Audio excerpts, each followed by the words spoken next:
magaalee dubra baadiyyaa yanni keenan dhiisol kanii fi guyyaa garaan siif na booya shakkaatiyaa kottu na gargaari an talabiyaa.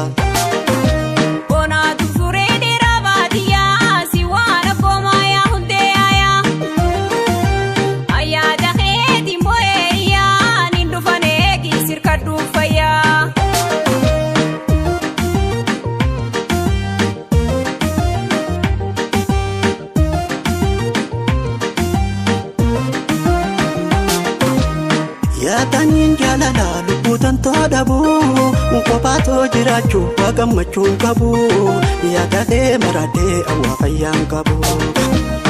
Yaataniin jaalala lubbuutan toodhabu kophaatoo jiraachuu gammachuun qabu yaadadhee maradhee awwaa fayyaan qabu.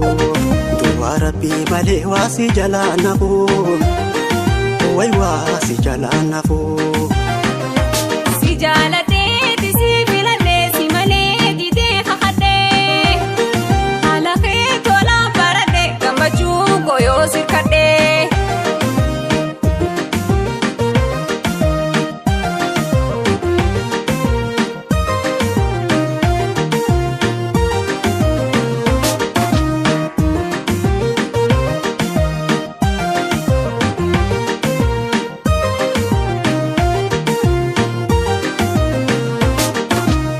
Shee magaalee dubra baadiyyaa yanni keenan dhiisol kanii fi guyyaa garaan siif na booya shakkaatiyaa kottu na gargaari an talabiyaa.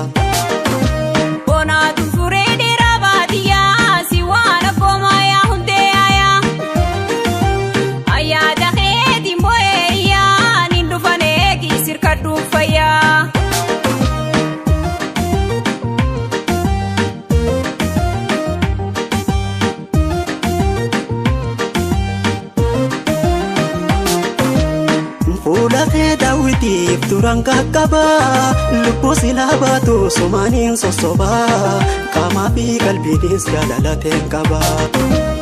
Fuulakee daawwitiif duraan qaqqaba lubbuu silaa baatu sumaaniin sossoba qaamaa fi qalbiinis jaalalateen qaba.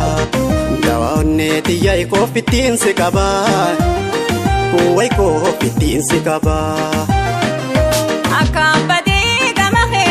Warri keenya nattiin dhiisu hirentee hafuuraan baafachiftu ammaan sirkadhee aniif gammachiisu.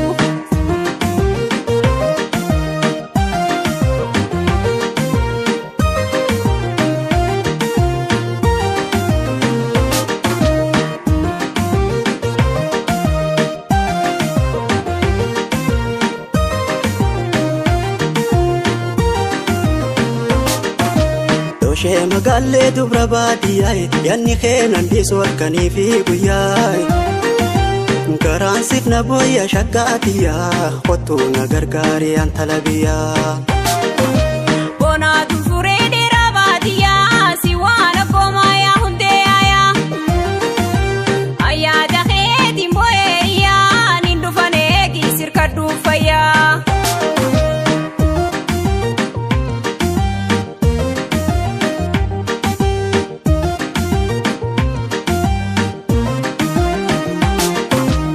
Yaataniin jaalatoo wayiin irraanfadha karaa kutteen beeku meeniin iyyaafadha osoon teessoo beekee dhageetiin fudhadha. Yaataniin jaalatoo wayiin irraanfadha karaa kutteen beeku meeniin iyyaafadha osoon teessoo beekee dhageetiin fudhadha. Osoon ijaan argee yaadaan obbaafadha wayyaa yaadaan obbaafadha. Si jaaladhe